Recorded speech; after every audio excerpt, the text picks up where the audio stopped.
Hello, crew, and welcome to our awesome time of Level Up Chat with Mike or Level Up Talk with Wilson. Guys, I'm not gonna lie, I am uber excited about this guest that I've got. Solomon, thank you for jumping onto the live. You are an amazing human being slash person. Um, yeah, I'm super excited about my guest today. Like legit, he's one of the dudes that got me amped about nerd ministry. Actually, it was my mentor that pointed me over to Faith and Fandom and be like, maybe you should like check out some of this dude's stuff and what he's been throwing down. Um, he's Hector Murray from Faith and Fandom. He's a ministry from the States. Yeah, Southern brother. And it's awesome and exciting. And he's been doing this for 10 years. Man, can you believe 10 years? It's so cool. But he does so much. He's got tons of books. FYI, here's one that you should totally be checking out. And I may have an article in there. Maybe. You're going to have to come check it out and check out his website too. You can check out all of the articles there. He also does EMCing, like he does DJing, which is so cool too.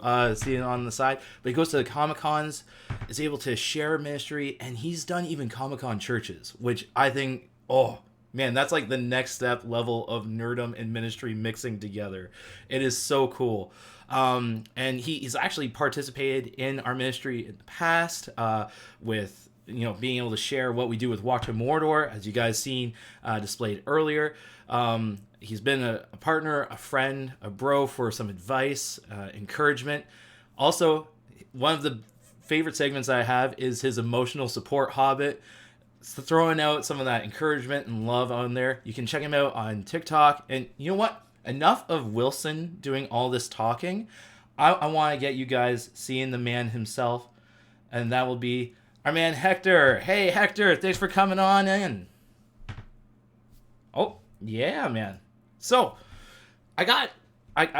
you gotta tell the people more about you, because like I very briefly gave a synopsis on like kind of roughly what you're about, but like how did Faith and Fandom even start out? It started primarily, I think, I grew up as a believer and uh, a geek about the same time frame. Like, I met Jesus about the same time that Batman the Animated Series was coming on TV, Wow. and like it was kind of like I grew up with both of those things, and um, like honestly, I spent a much more of my teenage years and everything more heavily on the Jesus end of things than the geek end of things. Mm. Um, and it's really surprising looking back at it. It was like honestly like 2005 when I really kind of like doubled down on the geek end of things. But I've always loved superheroes and good storytelling and video games and stuff like that. And you know that thing like when you're growing up, you think you have to do things a certain grown up way. So I wanted to, I knew God had called me into ministry, and so I was going into Bible college and I was running a children's summer camp and doing like Bible classes with the schools and stuff. And I started getting like I started wanting to do uh, some kind of geeky themed ministries here and there. Like I tried to pitch one summer of summer camp of doing like a where each cabin was a different like superhero location and decoration and stuff like that, and it just totally got shot down Oh, that's so because it was cool. too worldly. It was too worldly, Oh, and man. but there's only like one person out of our whole staff that felt that way. But it was like enough to kind of squelch it. So we ended up just turning all of the Old Testament people into superheroes, and it worked. But I've kind of always, I think, had that as a heart. But it really started. I started going. I went to my first Comic Con in like 2010, Oh, wow. and I went to my first con in 2010 and loved it. Had a great experience and made some friends and everything. Went back the next year as a cosplayer. Went back the next year, and at that point in time, I was doing a YouTube channel, and I Mm. had my a little YouTube series that I was doing, and I did that Comic Con, and at that point in time, it was the biggest Comic Con in our area. Um, I did a cosplay contest and interacted where like I just videoed every cosplayer I could find at the whole show, and let people vote on YouTube, Wow. and then I collected prizes from artists and vendors to give out to like the winners, and the con itself actually used my cosplay contest from YouTube as their official one. Oh, wow. Because they'd never really done one on their own before, and so I spent a lot of that year, like 2012, really like just kind of like building relationships and realizing I was connecting with a lot of people. I was meeting people that were believers. But the big thing I noticed after of 3 years of going to cons was I wasn't finding anywhere at the show I was going to specifically that had honestly like a place that if you were a believer that you would feel like you could connect, or if you were curious about faith that you could honestly get any kind of inkling or answers or anything like that. And um, I just felt like in a room of 30,000 people and like 800 artists and vendors, there has to be like somebody in here who could be a good place to connect with over the gospel. And I really just wasn't finding anything. And so Faith and Fandom primarily started because I said, all right, this doesn't exist the way I think it could for the sake of potential. Um, I'm going to write a Bible study book just for this one event. And I'm going to bring it back next year because I'd been looking into it, and the best way that I felt like I could share the gospel in that space and not get thrown out was to, if I came in as an artist, because an artist has the right, like anybody else at a show, to sit at their table and talk about their product. And so if my product is a Bible study about how you can be a geek and still love Jesus, or how Jesus wants you even if you feel outcast from the rest of society, if that was my product, and then me having a booth of that meant I could be in this room with 30,000 people and have every right to share about my faith. And so almost immediately after that, just making that decision, a summer camp called me and asked me to do a week of camp for them, and they wanted it to be superhero themed. And I was like, do you want like to say that Elijah's a superhero, or can I like literally talk about superheroes and then point it back to the Bible? They said do whatever you want. And so I actually wrote the first 8 chapters of Faith and Fandom, the superhero chapters, as the chapel sessions for that camp. And then I spent the rest of the year like writing the rest of the book, or the rest of the time it took to write it. And that was just the goal of it, was that I was gonna set up at this one con, and that would be my only time ever doing it. Like my literal plan was like summer of 2014, I'm gonna set up at one show, and that's it. I would be done, and I'd move on to whatever else I was doing with my life. And but when I did that, it blew up really well at that show. Like I had other Comic-Cons saying, "Oh, we want you at our show." I had a con asking me to come to a Sunday morning church service. I had an overwhelmingly positive response at that first show. And that first show, I think that first year went from 5 shows maybe the first year to like pretty much after that it consistently got to 20 to 25 shows a year. Wow. Like That's a lot of Comic-Con. It is. And like it was by 2019, every other weekend I was at a show. And it just kind of blew up from there, and then it eventually added layers of podcasting and some different stuff like that, and like speaking at places and doing events. But really it was just, I saw a space where a lot of passionate people were gathered, and I knew that I couldn't be the only believer in the room, and I knew that out of a space that big there was a lot of people that were searching, and I wanted to try and be kind of a bridge for both of those. So that's how it really started. Dude, oh my goodness, I still get chills on you sharing that, and just how it's grown and developed. Because like legitimately, and I love how you kind of touch basis on this. It's just like there is kind of a bit of a culture within within the church that kind of goes, so like that's way too close to the world. Like you can't really just dive into it as much as you would like to. Like sharing a story personally, when we were throwing the idea of graphic word being connected with Youth for Christ here, like that was my main concern, was that they're going to be like, oh man, this is like way too close into the culture. This is weird. Like, do we want to dive into this? Are we encouraging some bad addictions or habits that can be notorious within nerd culture? I'll admit that. But like, how do we even explore that?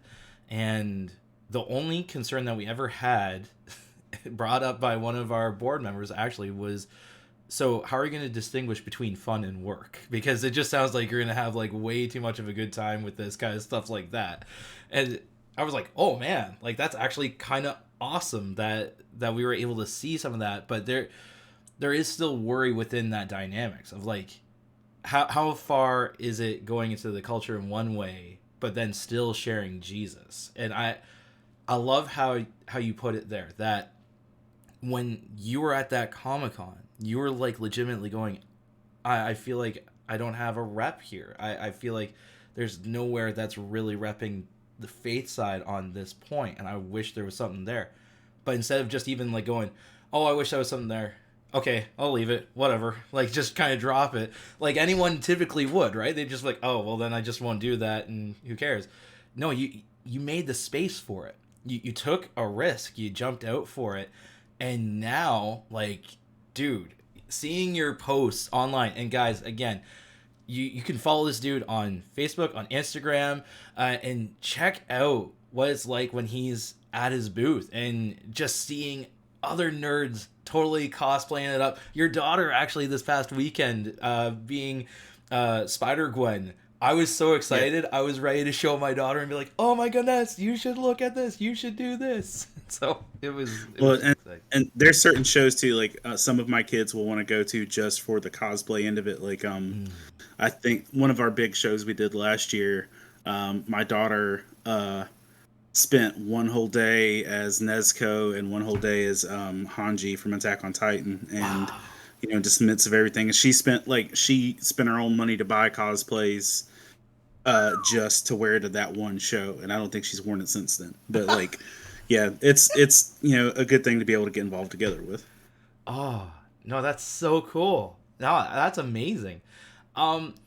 So I want to throw a question at you. This is more of a probe, because like 10 years of doing devotionals and doing ministry and stuff like that. I'll ask first thing, what's been your favorite ministry moment with Faith and Fandom? And then I'll follow up with then what's your favorite article from all your devotions? Because, you know, that's an easy question to just lay out there for you to pick through. But which one's your favorite, and why those moments, and why that article, if you don't mind? Oh, there's a lot, but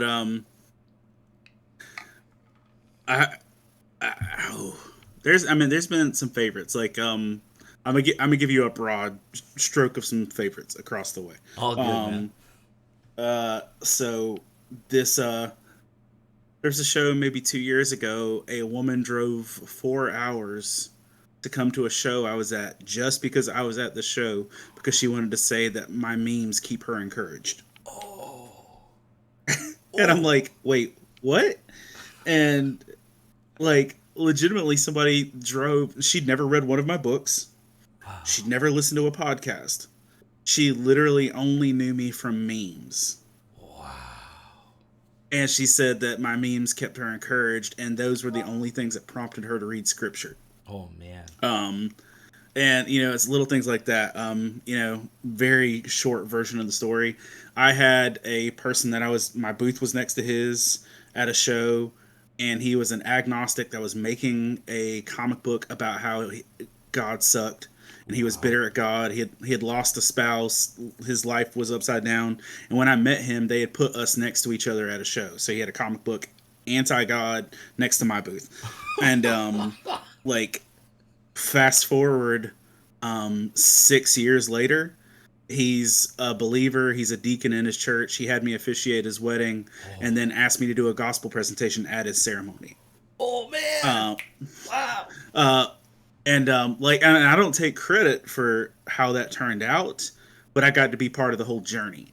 Um, and but like, and I'll just say this one as far as a favorite because it's the freshest. It's from a show from last weekend.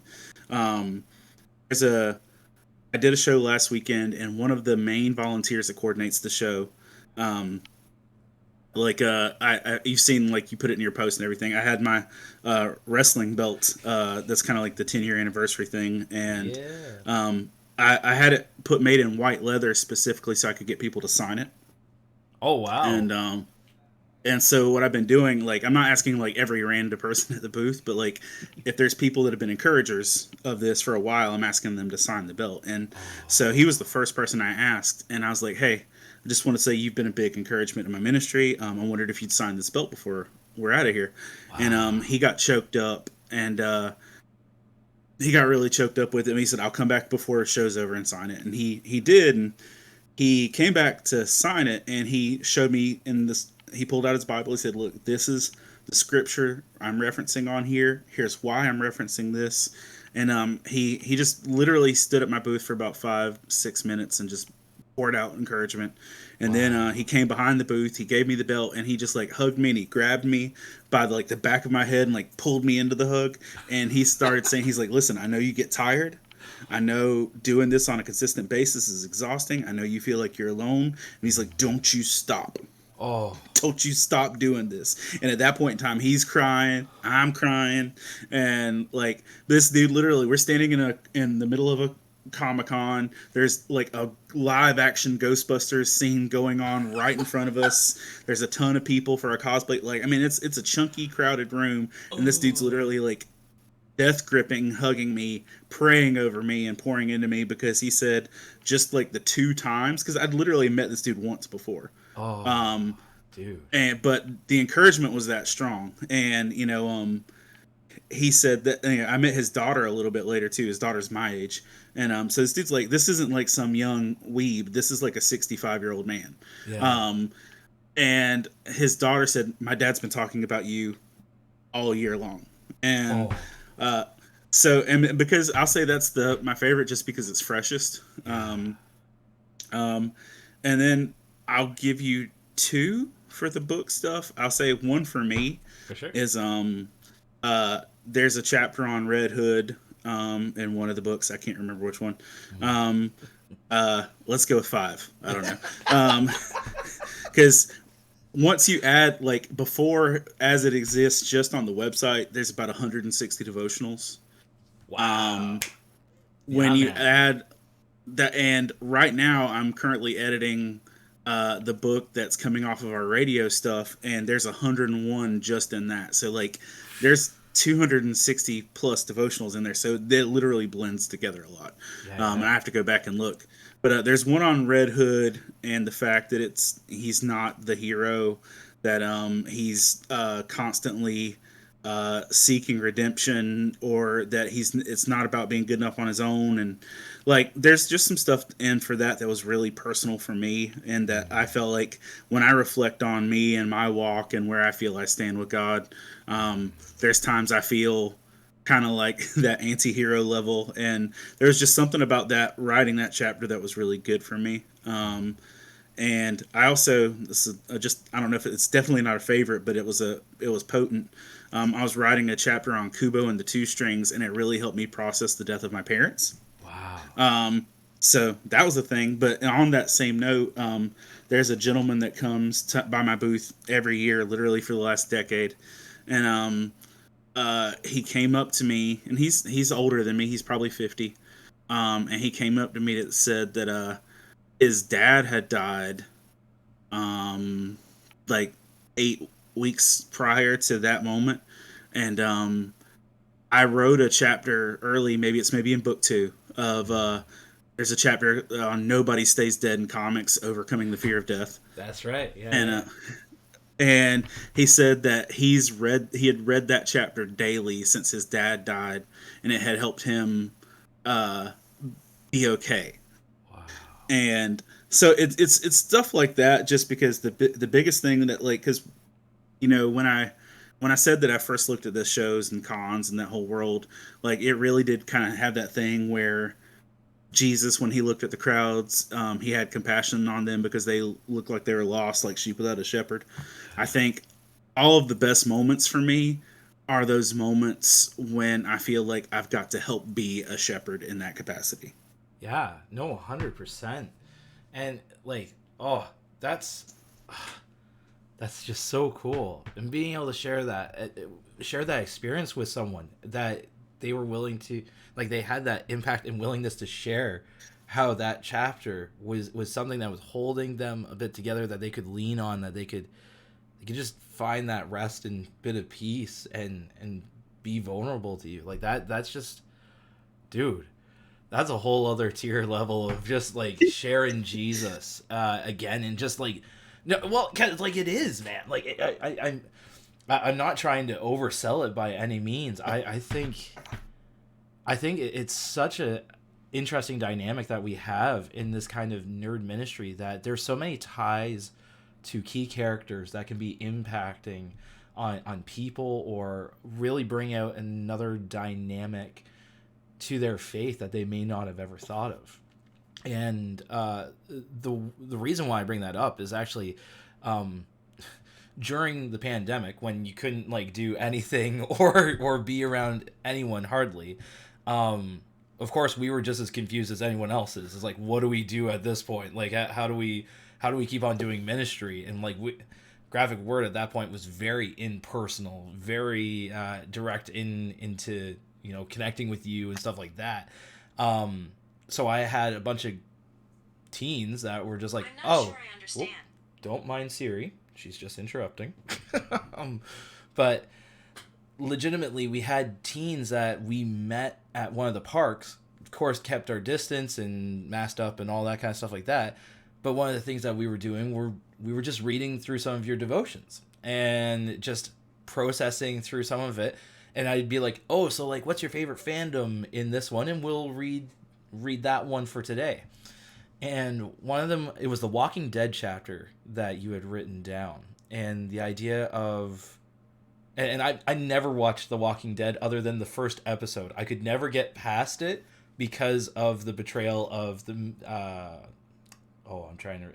sheriff's wife. I could never get past that just off of second episode. I was like, I can't do it. It's weird. But this girl, she was like so intrigued by it.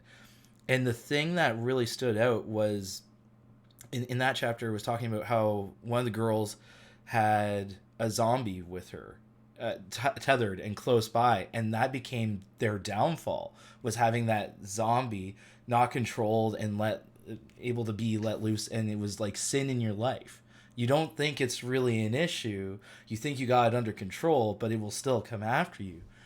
And that just hit her like oh, whoa, I never thought of sin like that. Like, you just always talk about sin's bad, you just gotta deal with it, like, always fight against it. But, like, to have that tangible thought, like, it totally shifted things for her. And I'm like, that was speaking to your nerdy interest, but very much in a practical, like, this is what sin is an issue for a person who's following Jesus, or not even following Jesus. Just thinking, oh, well, it's fine. It's gonna be part of your own demise if you're not careful.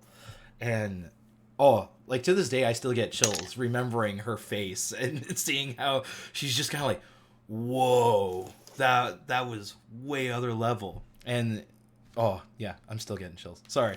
But it No was just so apologies. cool to see. And so I have to say thank you for that moment, because if we didn't have your devotions there to read it, to process it, like, I would have never been able to see that kind of moment that connected in a nerdy way.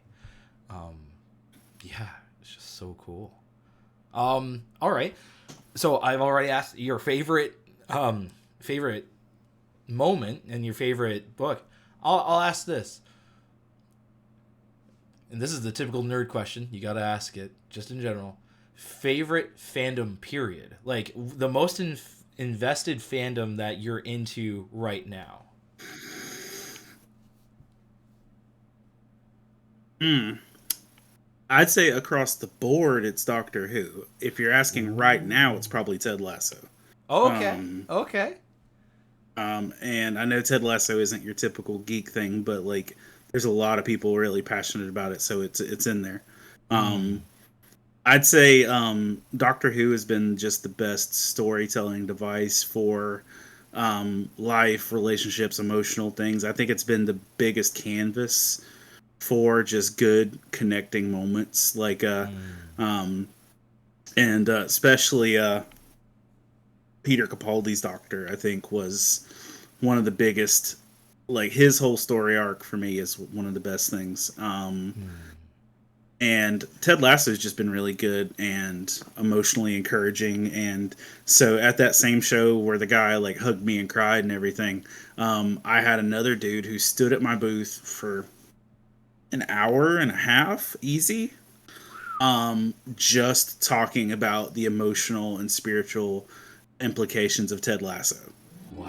Um, and well, and Harley Quinn too, but it got weird with that. But like, uh, but we got onto Harley Quinn because one of the guys from Ted Lasso is on that Valentine's special. That's just how it got there. Oh, damn. Um, so but we talked about that, and I think that's just one of the biggest things is because I really do think that um, because everybody's passionate about something, even if they're not vocal and expressive about it. And I just think the stuff that if you can, if you can find something somebody's passionate about, there's a way the gospel can tie into that.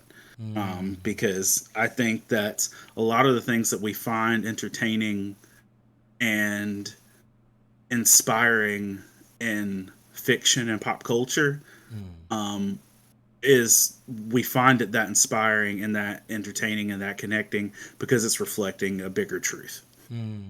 And I think that's one of the things why I think this stuff works so well is because ultimately the message of the gospel is always going to relate back because every story of redemption, every story of hope, every story of betrayal, every story of forgiveness is always going to tie back into that.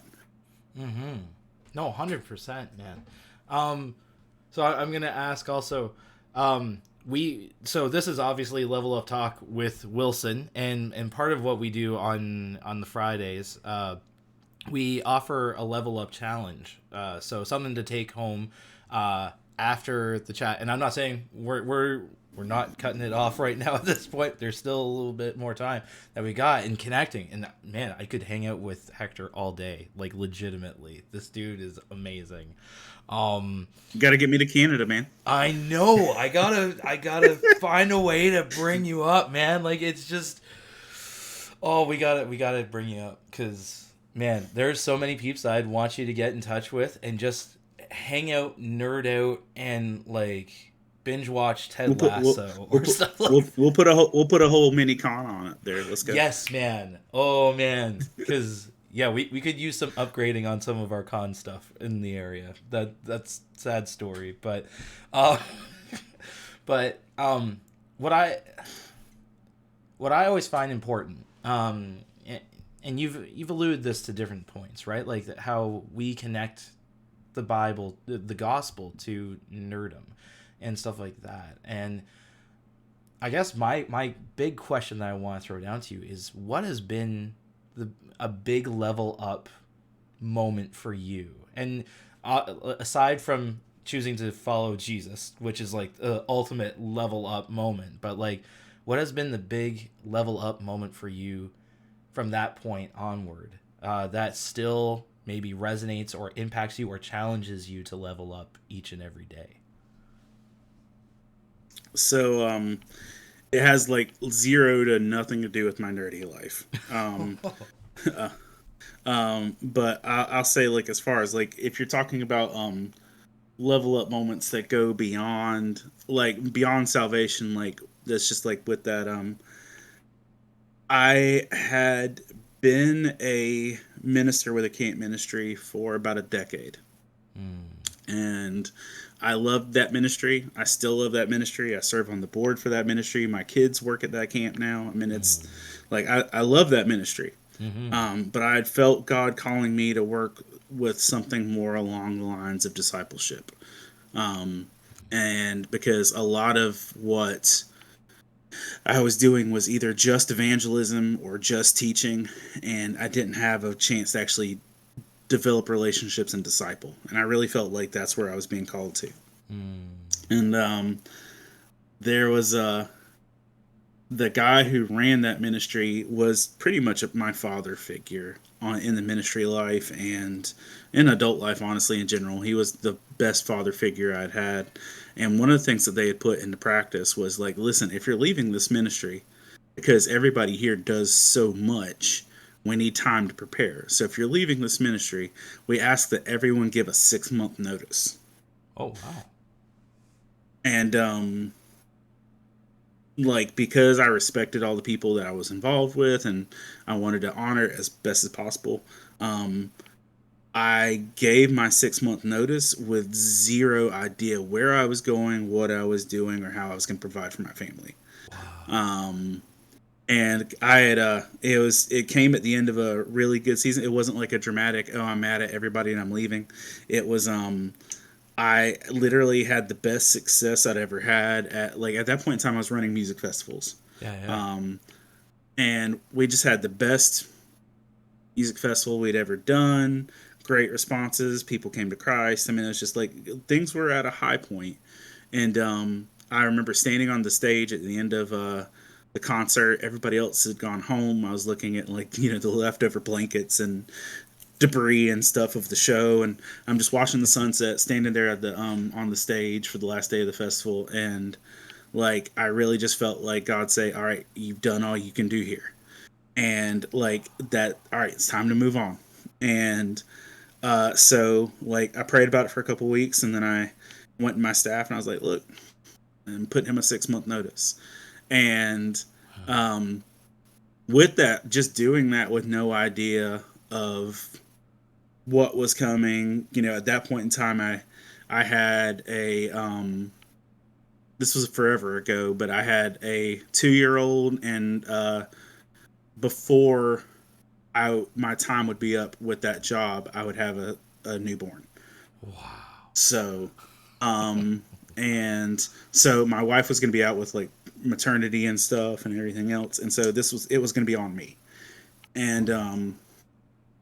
And we were leaving a support-based ministry, where everything was, how that goes, where everything's raised on donations. So I was literally turning over my support-based ministry to something I had no knowledge of, and I went with that, and I knew God had provided every day for the previous 10 years, and that He wasn't gonna let us fall or anything with that. But so just to put it in as clearly as possible, I put in my 6-month notice. I got hired at the job I went to next in ministry at 5 months and 3 weeks. Ooh. So I was literally a week away from no job, no home, because I lived on the camp property too. So I was a week out from homeless, and it's just one of those things of God's got this, we're gonna be fine. And literally saying that, a week out, that was just one of those and I can look back on that time period with everything else and be I'm not worried. I've seen how this plays out. I know how this goes. If it takes God showing up at my perception of the last minute, He's still going to show up. So, dude, and that was a big level up for me, and not spazzing at that point or trying to fix it all on my own. But yeah, I think that's a big level up for me, just in regular ministry. Oh my goodness. Yeah, that's absolutely huge. And nothing more scarier, right? Because having a kid on the way and trying to take care of that, let alone your wife, let alone you, let alone just what the heck's the next step, and just, man, leaning on God. it is both the best and the most scariest thing you can ever do in your life, because you just one of our prayer coordinators here, she put it kind of eloquently, and I still lean on this a couple of times for thought. God only gives you enough light for the next step that you're going to take. And that's a terrifying image, because like imagine like dark rooms, you're just gonna ledge, you don't know the space, you're just going and like feeling it out with your tippy toes, guys. Like, is this good, am I gonna die? But knowing and trusting that God's got that, and if he's calling you to do something, and like calling you to go, all right dude, like you're done here, like you need to now step away. That's a big lean on trusting, and especially for 6 months and 5 months and 3 weeks till you get a response of like, oh, there you go. It's like, oh man, like I'm freaking out internally, just like there's so much. Oh, dude, but so right, like how you put it. It helps you then later on to remember that. Like, you've gone through what can be the freakiest moment, but you leaned on God, and God follows through. God is faithful, and he is way more faithful than we could ever be, let alone just the idea of like that he will take you and sustain you if he's called you to do it. And you just kind of gotta step up to the plate and be willing to do that. So that's, oh, I'm still getting goosebumps on that story. That's amazing. Legit. I'm too amped on this. Okay. I'm trying for, what would you like our audience here, the crew that's watching this, the crew that's going to be listening on podcast and watching this on YouTube, what would be a place that you would want them to check out to either get a hold of what you're doing? Because like, man, these books, we actually have our one dude Solomon's actually in the UK, specifically Wales, and he wants to hit up your book. Like, how can we be doing that? So the books are available on Amazon if you want to buy them, and that covers like all the Amazons. They're available at all of them.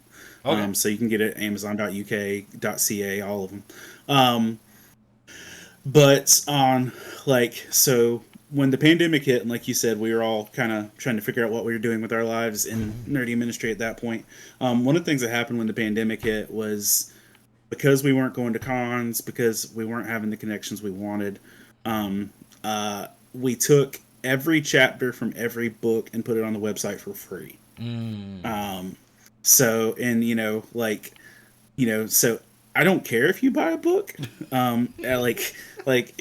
cool if you do, but like, if the stuff that I've written is a possible way to help you grow and strengthen your faith, I just want you to have access to it. So faithandfandom.org. And if you go to the blog section there, you can go to faithandfandom.org, click the little menu, doohickey, and click blog. And if you click blog, every book is listed. So you can click 1 through 8, and it'll put all of those chapters together. Or you can go click Star Wars, and it will put all the Star Wars chapters in one spot. Yeah, and click Marvel, and put and so like, if you just want to do that to read, you can do that, because some people, like, realistically, I doubt any of the books I've ever written, every chapter is for everybody. I know, like, because like, even the stuff that I write, I'm like, I don't want to read that again.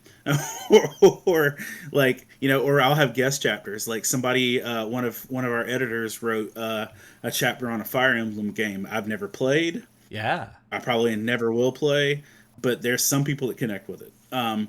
So the heart of it has always been, connect with what you can and let that be an encouragement. So if you want physical copies or digital copies, you can get those on Amazon. If you want to be able to read them, you can just go to faithandfandom.org. If you want to listen to the podcast, or one of the things we also did as I was writing book 8 and maybe book 7, honestly my memory is kind of blurry on that, is that as I was writing, whenever we would post the rough draft on the website, we also would record it as an audio chapter.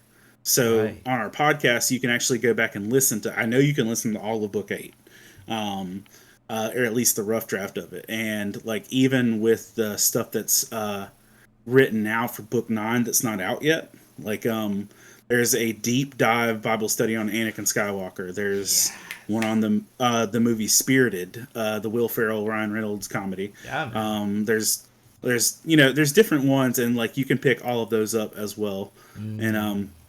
with that, and you can find it on faithandfandom.podbean.com, which is our podcast channel. But if you literally go wherever you look for podcasts and just search Faith and Fandom, it'll pop up. Yeah. Should. I'm just showing our viewers some of your stuff here, man. Like there is a plethora. So yeah, just as Hector threw down, whatever you're into, he's likely covered it and definitely written amazing stuff on it. Like legit, guys, I cannot give enough hype to this spot. Like this has been good for me to even listen to from time to time on what kind of fandoms I'm into, get a fresh take on some heroes or ideas and characters. And it's also been a resource where I've been able to share that with some of you guys more directly in the past, but just being able to share that. And Hector, I gotta share another story because like legitimately your devotionals have been so cool amongst my teen crew. So before pandemic, and I had just asked, man, could you send me just like a sample link on one of your devotionals? And you're like, oh dude, like just here. And you gave me like a bunch of devotionals to be able and be ready. But that was all because one of our students, she was hardcore atheist, just outright was just like, no, I'm not into God. But yet she kept on coming out to our program. So it was like, this is kind of weird. You know we're talking about Jesus, but yet you say you don't like him. So we'll kind of work it out. So I had one of your books. I think it was like the very first book. Yeah. And I kind of put it to the side along the table, just like out there, stuff like that. She eyes it up. She's like, huh, it's weird. Okay. And like all the while I'm doing a chat with other students and like doing all the, okay, so you're good over here. I'll just keep hanging out with these crew. Dude, she couldn't put it down. Like she kept on like rifling through reading, and you see her like get more and more in and in. I'm just like, okay, like we're gonna get resources now for you, and we're gonna like figure this. But like legitimately, she kept on coming out because of your devos and being able to just read them. And so like once you had that open to just being able to share and be able to go, hey, like dudes, like you should check out this one if you're into this fandom, or this one. Oh, and FYI, like support the guy. And more often than not, whenever we say support the guy, they're like within an instant, they're like, yo, I got the book. Like we're getting amped for it. We're getting excited. Like I cannot oversell this stuff, guys. Like it's such good content. It's good, honest heart stuff. I remember last year your article on Luisa, talking about Encanto and how you were getting wrecked on it. And to be honest, dude, as I was reading it, I was like, when it first came out, I'm like, okay, another Disney movie. That's all cool. Yeah, no, I immediately bawled, just like, just like you, man. I'm like, oh man, there's so much relatability. It's nuts. And like even to this day, I can't listen to it without like starting to get misty and like, oh. I only listen to the metal version of it, and that helps. Our Last Night is like a cover metal band, and they've got a version of Surface Pressure, and that's the only version I listen to now, so it helps. Wow. Because they scream it, and so that helps. Yeah, man. Oh no, cause like I was okay. Even mentioning it almost got me misty eyed when I was talking to like some people at our church, because they were like, "Oh, what animated movies would you recommend for kids?" I'm like, "Oh, you have to hit this up, because if you're not, you're missing a great opportunity." And they're like, "Oh, what's it about?" And I started singing some of the songs, and I'm starting to like bawl, and they're like, "Are you okay?" I'm like, "I'm fine. I just need a moment. Just like, give me a breather." It was so ridiculous.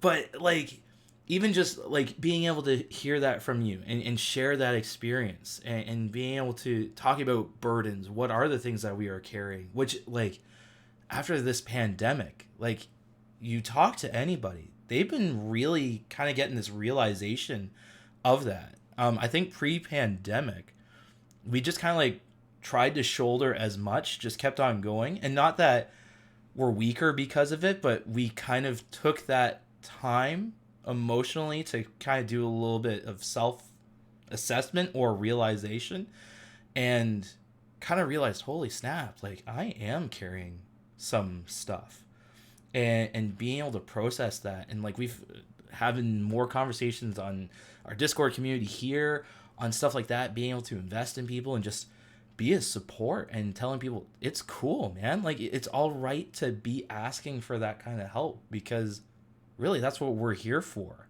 And I know I mentioned it earlier, and I'll show the awesome poster or show the sticker.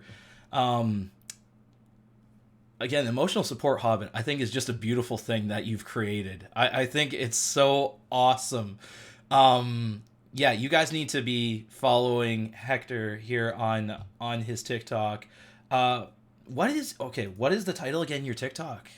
It's I'm pretty sure it's a fluffy hobbit. Yeah, fluffy like hobbit. And one of the things too with the TikTok is that because I really wrestled with the idea of like, okay, do I just make this another Faith and Fandom thing, or do I try and do something different? Because one of the things that like made me lean away from doing Faith and Fandom with TikTok is just most people are only going to give that 10 seconds, and I don't know how much of a like breakdown I could get, or like if it would just be a shot for, you know, just negative commentary and stuff like that. So just like, it's like, I was like, I'm going to wait this out and see, because I didn't want to pearls before swine it when it came to that way. Just because I know me, and like, if I'm putting a lot of heartfelt ministry time into a post and it doesn't even get the like, if it just receives the condemnation of it, because I've seen other Christian creators and stuff do that stuff, but I was like, you know what, I don't have this figured out yet, but I can be encouraging. So let's just be encouraging for right now. And that's one of the things, like literally the last sermon we just preached at our church is that we're going through a spiritual gift series. And one of the spiritual gifts we talked about the other days, or the other Sunday, was encouragement. And because, that is a spiritual gift. There's a verse that we read, and I can look it up and send it to you for the show notes, because I can't remember off the top of my head. Maybe I can look it on my phone. But it said that we need to do good. We need to encourage each other just for our neighbor's sake. That it's just like, listen, when you're encouraging, it doesn't always have to be about an end game or a goal. Just encouraging people for the sake of encouraging them is a win, and that's a good thing. I don't believe in like watering down or hiding, but just encouraging to encourage is not wasted effort. No, 100%. And I will say, my favorite times with emotional support Hobbit has been times where he's sitting with some bubble tea and just offering small tidbit of encouragement. Like, seriously, sitting in your car, I feel like I need to, every time I see that segment, sit in my van, so then I feel like we're sitting in the same vehicle, and just being able to have that kind of honest, just straight conversation of encouragement, support for one another. And yeah, like, legitimately, if you're having a rough day, his emotional support Hobbit stuff is, okay, I'm going to not bawl. I'm going to promise. I'm not going to bawl on camera. But, like, legit, has been an encouragement, has been help, and it's been so good. And by the way, it's Romans 15:2. Each of us should please our neighbors for their good, to build them up. So, just throw that there. No, that's awesome. I'm throwing that right into our chat, so then you guys can be checking that out. I was going to say, too, the bubble tea thing is 100% not original, but I stole it, and it's good. Because there's a there's a lady on TikTok that like does it, and like it made me laugh and smile, and I started doing it. I was just like, and I get tagged in her video, or people tag her in my videos all the time, and I'm like, yep, 100% stole this from you. God bless you. It's all good, man. Like so, in all honesty, I'll say something that I took as an encouragement or an idea was actually your support has arrived, and that's from from the game Overwatch. Mercy comes in and does your support has arrived.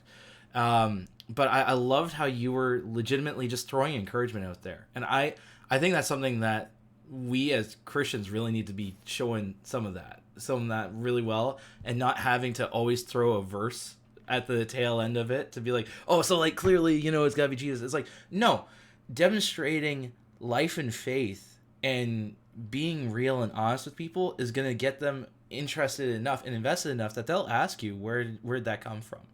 And that's where we just, live, breathe Jesus. And so being that emotional support hobbit, I also want to encourage that train of thought of like, let's be that support to other people. Let's help them in some way, just taking half a minute or whatever, just to offer that encouragement and support. And so again, like, Hector, I can't say this enough. You have been like an inspiration for what we do here on Graphic Word. Our heart for reaching out to peeps who are nerdy, who are definitely odd, because let's be honest, nerds are weird, and we should lean on that pretty well, in my opinion. But we're weird in a good way that we're drawing together. It creates that community already that we can now be supportive, encouraging, challenging one another to grow more, both in our fandoms and in our faith, and right, and diving that even further into everything that we do. So again, thank you, for the time that you've spent here and being able to chat with one of your big fans. Oh my goodness, I can't say enough. But like, legitimately, just your heart. The biggest thing that I love about your ministry is you're demonstrating your heart in what you're passionate about. And you're passionate, yes, about nerdy stuff, but you're more passionately about Jesus. And you show that in everything that you do, the encouragement that you offer. And before we piece off on this and stuff like that, Tom is one of our guys is saying the main man Hector is the boss. Yeah, you're getting some love off of the stream chat, my man. Yay! It's awesome. One thing I'll ask just directly: is there anything that we can be praying for you, and not in like a cheesy way, but like legitimately, what can we be doing in prayer for you, man? I think one of the biggest things right now is I'm in a transition part of life. Like, not that like everything's changing, but like it feels like everything's a little different. I've got, my oldest is like high school and changing life, and like I'm learning to be a teenage parent, not just a child parent. And our family's gone through a large amount of medical issues over the last couple of years, and like church wise, like just there's been a lot of stuff that's changed as far as roles and stuff like that. And I think one of the biggest things is just being able to have a heart that's not discouraged and that is currently leaning on who Jesus is today and not who Jesus was a few years ago.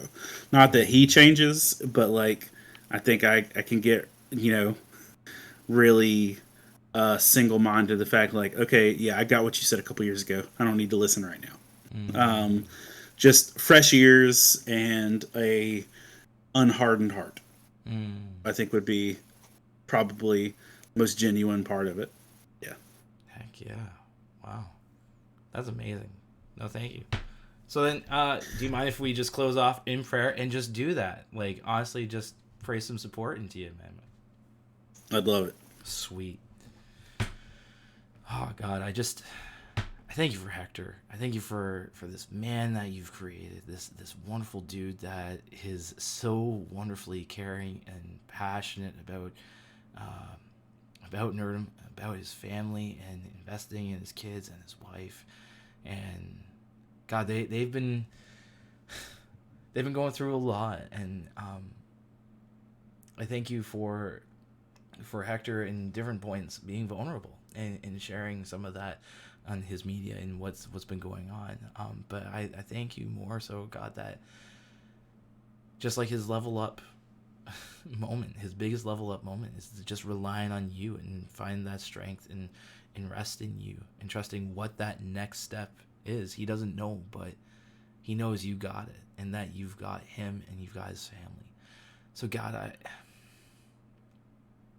I appreciate that his heart is for you, that he wants it to be moldable by you, that it's open and willing to take in whatever you're throwing down, whether it's insights for a book or just honestly sitting in with you and just hearing from you and listening to that in scripture and in worship and just in music, and taking that to you and thanking him for that, thanking you for that. But yeah, may he have ears that are open, heart that's open, eyes always looking to you, ready to respond, just like he did at camp. And a boldness to do that. And I just pray as he's transitioning through all these different things and times that you would just continue to show him how you are that bedrock. Everything else can shift, but you are steady, you are firm, you are faithful. And he'd be seeing that, and he'd be getting blessing from other people and giving him that peace and that mindset too, and that affirmation, so that when he looks through that, he goes, oh man, clearly God's doing this, clearly God's got me, clearly God is moving in this way. I just pray for more awesome opportunities for him to keep on doing nerding out moments at Comic-Cons, through his books, through his podcasts, and just bless him, because this man legitimately has a heart for nerds, and nerds are responding to that. And we as the nerdy community, we need stuff like this to even just draw us into the idea of like who you are, to sometimes translate those ideas. Continue to give him your words, to give him your mind, to give him your vision. And you would hold on to that. And we ask this in your name. Amen. Amen. Oh my goodness. Legitimately, I could go another hour. I'm not even kidding. I'm like, now I'm amped and all this kind of stuff. Like, but yeah, no, for those of you who are watching on the stream, hit up Hector's stuff here. You can see it here. I'm just going to make sure you guys can see it nice and big. Check out his website, faithfandom.org. Everything there for your nerdy goodness needs. Like, let's be honest. And you need. Let me just. Yeah. You do. Let me just say too, if anybody is planning to buy a book, don't start with book one unless you really, really want to. Jump in wherever has more stuff you actually like. Yeah. Because book one was a lifetime ago, and there's a lot of fresher stuff in book 8 than book 1. Just saying. Mm-hmm. And so another thing I want to brag just a little bit is really cool thing that Hector does is in some of his books he's got special guest authors and writers, and so check out some of their stuff. But what I love is like Hector he's not a solo show. Like he's a dude that likes to get connected with other nerds in the ministry that they're doing, and in fact that's how I've made some connections. Fangirling over Jesus is one of the connections that I've made because Hector got involved with her ministry and what she does. Like the picture that we've thrown on there for you is actually one of her sweaters. It's the and my axe sweater. Yeah. And yeah. It's just so cool. She's gonna do a show with me at the end of the month. Are you serious? Yeah, we're gonna I've got a show called GalaxyCon Richmond, and she just confirmed with me yesterday she's gonna come like be at my booth and kind of set up for 2 days there at that one. And we actually I don't think that one got recorded, maybe it did, but it was hard with the audio. But I normally do like a Faith and Fandom discussion panel, and she helped me do one this past July, and sat on the panel with me. It was pretty cool too. But, yeah. Dude, that's so cool. Oh man.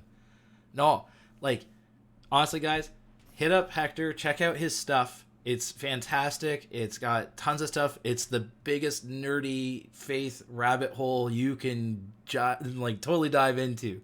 So plunge in, send Hector some love and encouragement, because like this dude is throwing down awesome stuff. It's great resources. I know some of you are already checking out his stuff, throwing it into the chat. That's awesome. Thank you guys for doing that. And yeah, we're just gonna close off the stream at this point. Hope you guys have an awesome Friday, and don't forget to level up, yo. Take it easy.